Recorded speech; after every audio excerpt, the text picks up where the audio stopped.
बिस्मिल्लाहिर्रहमानिर्रहीम। स्टूडेंट्स, आज हम बात करेंगे एडिनॉइड्स की और डेफिनेशन का जहाँ तक ताल्लुक़ है, एडिनॉइड्स लिम्फॉइड टिश्यू हैं जो कि नेज़ोफेरिंक्स की रूफ और पोस्टीरियर वॉल के जंक्शन पर मौजूद होते हैं। इनको हम नेज़ोफेरेंजियल टॉन्सिल्स भी कहते हैं।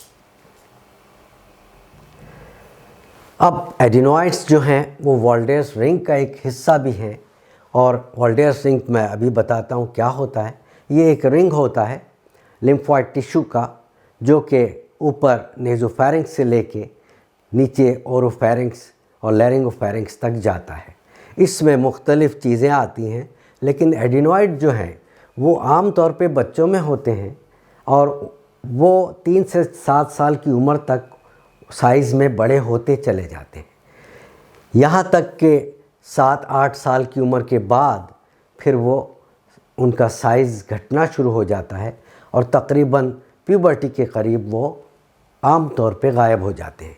वॉल्डेयर्स रिंग में न सिर्फ एडिनॉइड्स होते हैं बल्कि palatine tonsils, lingual tonsils, tubal tonsils और लैटरल फेरेंजियल बैंड्स भी होते हैं।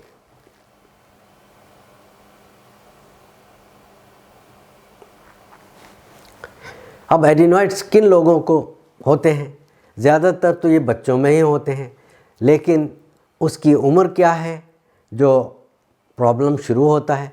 3 से 5 साल के बच्चों में वो अगर मसला होने लगता है तो हम कहते हैं कि इस बच्चे को एडिनॉइड प्रॉब्लम्स हो रहे हैं। अब वो प्रॉब्लम किन वजूहात से होते हैं? या तो एडिनॉइड्स का साइज़ बड़ा हो जाता है जिससे मसले होते हैं, या फिर एडिनॉइड में इन्फेक्शन की वजह से मसला होता है। प्रीडिस्पोजिंग फैक्टर्स क्या होते हैं जिससे एडिनॉइड मसले कुछ लोगों को होते हैं? उसमें कुछ तो जनरल फैक्टर्स हैं, कुछ लोकल फैक्टर्स हैं। जनरल फैक्टर्स में एनवायरमेंटल पॉल्यूशन, आलूदगी जो माहौल की है, बाज़ जगह वो ज़्यादा होती है और उससे भी लोगों को मसाइल शुरू हो जाते हैं। एलर्जी की वजह से भी बाज़ ख़ानदानों में एलर्जी होती है और उनके बच्चों को जो है वो एडिनॉइड्स साइज़ में बड़े हो जाते हैं या इन्फेक्शन होता है। बेड हाइजीन, गंदगी में रहते हैं, ज़्यादा सफाई सुथराई का ख्याल नहीं करते, तो अब भी उन लोगों को एडिनॉइड प्रॉब्लम होते हैं। पुअर जनरल हेल्थ या किसी और वजह से बच्चा बीमार रहता है, तब भी उसका रेजिस्टेंस पावर कम होता है, एडिनॉइड बढ़ सकते हैं। लोकल जो मसाइल हैं उनमें recurrent upper respiratory tract infections हैं और साथ साथ क्रॉनिक टॉन्सिलाइटिस बाज़ लोगों को होता है, तो एडिनॉइड भी उसमें तंग करने लगते हैं। अब एडिनॉइड की क्लिनिकल पिक्चर क्या होती है? हम कैसे पहचानते हैं कि एडिनॉइड, इस बच्चे को एडिनॉइड प्रॉब्लम है? पहली बात तो नेज़ल ऑब्स्ट्रक्शन, नाक जो है वो उमूमन बंद होती है बच्चे की, या माँ बाप शिकायत लेकर आते हैं बच्चे को साथ लेके के इसका मुंह खुला रहता है, मुंह से सांस लेता रहता है और रात को खर्राटे लेता है। Difficulty of Suckling and eating, उसको दूध पीने में, चूसने में अगर बिल्कुल ही छोटा बच्चा है तो मुश्किल होती है, या फिर खाने चबाने में भी मुश्किल होती है क्योंकि उसको नाक से सांस तो आ नहीं रहा होता और सांस के लिए वो बार बार मुंह खोल के मुंह से सांस लेता है, तो इस वजह से जो ईटिंग है वो भी अफेक्टेड होती है। अब nasal tone of the voice, कुछ बच्चों की आवाज़ें नाक से आने लगती हैं जिनको हम कहते हैं गिनगिनी आवाज़, तो वो नेज़ल टोन ऑफ वॉइस। इसके साथ साथ एडिनॉइड फेसिस एक ख़ास किस्म का चेहरा है जो बच्चे का बन जाता है। उसमें पहली बात यह कि एक एक्सप्रेशनलेस फेस होता है जिसमें चेहरे पर कोई तासुरात नहीं होते।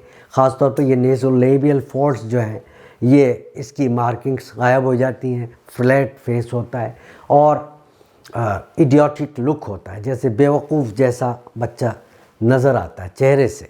उसके साथ साथ उसको ओपन माउथ और ड्राई लिप्स भी होते हैं क्योंकि वो मुंह से सांस लेता है उमूमन, तो ये हुआ मुंह खुला रहता है और ऊपर का होंठ जो है वो मुंह खुला रहने की वजह से और थोड़ा सा ऊपर को उठ जाता है और साथ साथ जो अपर इंसाइजर्स हैं वो नुमायाँ हो जाते हैं, प्रोजेक्टिंग होते हैं। उस ड्राई गम्स होते हैं, पायोरिया, कुछ गम्स का प्रॉब्लम भी होने लगता है, और डेंटल कैरीज, दांतों में कीड़ा लगने की शिकायत भी शुरू हो जाती है। साथ साथ इनएक्टिव एलानेजाई, जो ये नाक के नथने हैं, ये भी हरकत करना चूँकि बंद कर देते हैं, नाक से सांस ही नहीं ले रहा बच्चा, तो फिर ये भी बस सीधे रहते हैं और इनएक्टिव होते हैं। साथ रिसीडिंग चेन थोड़ी सी छोटी होकर और पीछे की तरफ हो जाती है, और पैलेट जो है, तालू, वो हाई आर्च पैलेट होता है, ऊपर की तरफ तालू उठ जाता है। इसके साथ साथ म्यूकोप्यूरुलेंट एंटीरियर पोस्टीरियर नेज़ल डिस्चार्ज, जिन बच्चों को इन्फेक्शन होने लगता है एडिनोइड्स का या एडिनोइड की वजह से, तो उनके नाक से पस भी आने लगती है, साथ साथ जो थ्रोट है उसमें भी वो पस गिरती है, उसको पोस्ट नेज़ल डिस्चार्ज या ड्रिप भी कहते हैं। साथ साथ हिस्ट्री होती है कि इस बच्चे को नींद सही से नहीं आती, बार बार करवटें बदलता रहता है, बार बार इसकी आँख खुलती है, उठ के बैठ जाता है, मुंह से सांस लेता है, तो ये सब मसले होते हैं। खर्राटों की आवाज़ आती है। स्लीप एपनिया भी बाज़ बच्चों को हो जाता है अगर एडिनोइड्स बहुत बड़े हो जाएं, तो यानी स्लीप एपनिया यानी सोते वक्त सांस बच्चे का रुक जाता है और वो फिर एकदम से घबरा के उठता है, ये हुआ। और फिर नॉक्टर्नल इन्यूरेसिस, बच्चे जो हैं वो बिस्तर में पेशाब भी करने लगते हैं। इसके अलावा रेस्पिरेटरी मैनिफेस्टेशंस भी होती हैं, जिसमें बच्चे को बार बार खांसी आना, रिकरेंट फेरेंजाइटिस, फेरिंक्स का इन्फेक्शन, लैरिंक्स का इन्फेक्शन और चेस्ट इन्फेक्शंस, कॉफ, खांसी, बलगम, इस सब की शिकायत भी बाज़ बच्चों को होती है। फीडिंग प्रॉब्लम्स होते हैं, बच्चे को भूख नहीं लगती और खाता है तो रुक रुक कर खाता है, और फिर उसकी रग़बत भी कम हो जाती है खाने से, क्योंकि उसको बीच बीच में रुक कर मुँह खोल के सांस लेना पड़ता है, नाक बंद होती है, तो ये हुआ।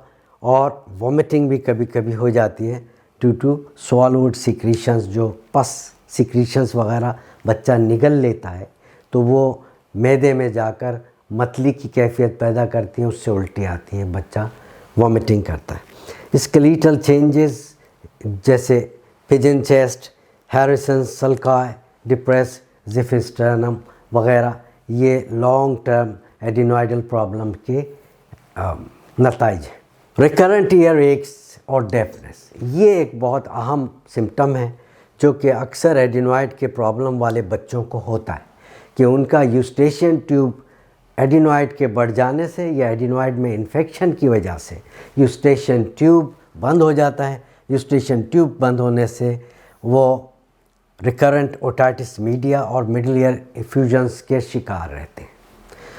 फिर उसके अलावा डिक्रीज मेंटल परफॉर्मेंस, बच्चा इतना होशियार नहीं होता, पढ़ने लिखने में पीछे रहने लगता है, क्योंकि उसको इतनी बहुत सारी चीज़ें ईयर इन्फेक्शंस और ईयर प्रॉब्लम्स की वजह से सुनाई भी नहीं देती, समझ में भी नहीं आती, तो इसलिए उसको स्लीप डिस्टर्बेंसेस होते हैं, हाइपोक्सिया होता है, डिफेक्टिव हियरिंग और रिकरेंट रेस्पिरेटरी इन्फेक्शंस होते हैं, जिससे long periods of absence from school बाज़ों इस वजह से पीछे रह रहा है बच्चा।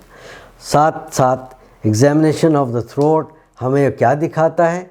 Presence of plug of mucus, egg white like, एक सफ़ेद रंग का एक ब्लॉब सा होता है म्यूकस का, जो कि हम जब मुंह खोल के बच्चे का थ्रोट देखते हैं तो वहाँ नेज़ोफेरिंक्स से नीचे की तरफ लटका हुआ नज़र आता है। डायग्नोसिस कैसे करते हैं? क्लिनिकल पिक्चर, एक तो हमने जो अभी इतनी अलामात बताई उनसे हम पहचानते हैं कि इस बच्चे को हो सकता है एडिनोइड प्रॉब्लम हो, एज है, उसके सिम्टम्स हैं, सब कुछ।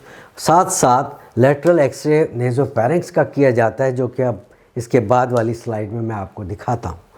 एंडोस्कोपिक एग्जामिनेशन में हम कभी कभी वो करके देखते हैं तो एडिनोइड हमें नज़र आते हैं। ये एडिनोइड्स हैं जो कि हम एंडोस्कोपिकली देख रहे हैं।